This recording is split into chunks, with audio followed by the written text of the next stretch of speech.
Now I'm going to talk about the first stage of RIBA plan of work, which is strategic definition. It is loosely outline a project brief and identify the definition criteria of the project, personal priorities, and design ambitions.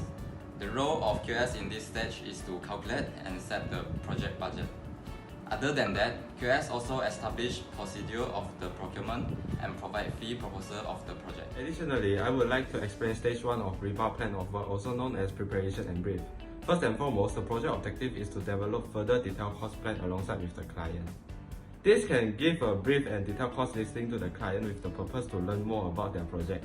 Besides that, QS will provide a professional and detailed advice on cost and budget allocation to the client.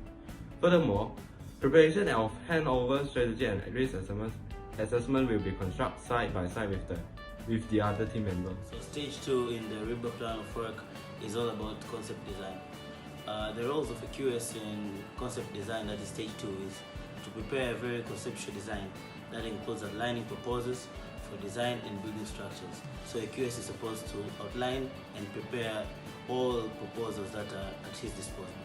Also, the second QS role in this concept design is to outline specific and preliminary costs. So a QS will deal with all costs before construction, offer advice and contractual methods and tendering procedures. So a QS will offer all the methods possible for the tendering process to occur. Thank you. Stage 3 in the roles of a QS in RIBA plan of work is developed design. So a QS here is supposed to make sure that the costs are very well aligned to the project budget. That means that the budget should not overdo the cost and the cost should not overdo the budget. But also another role of a QS here is to check and advance more in the project strategies. So a QS is supposed to check the strategy and also have more improvements and advancements to make sure that the project turns out as how it's supposed to be, that the project should go as per the plan. Thank you very much. The stage 4 of roles of QS in the RIBA plan of work stages is called the technical design. Whereas in accordance with design responsibility matrix and project strategies to include all architectural, structural, and building services information, especially subcontractor design, as well as the specifications of the building. So basically the role of QS in this stage is to recognize the importance of design work undertaken by specialist subcontractors or supplier employed by the contractor.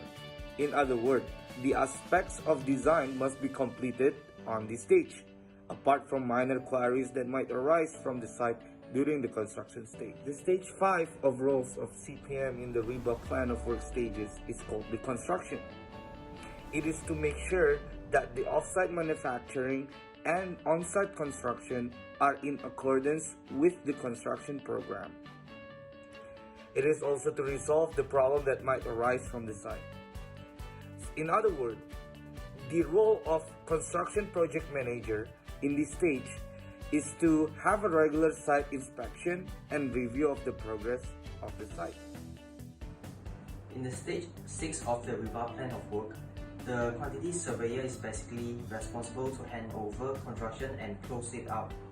So the main role of a quantity surveyor is to update the previous cost plan and further cost planning for stage 7 and confirm the final budget and the final cost.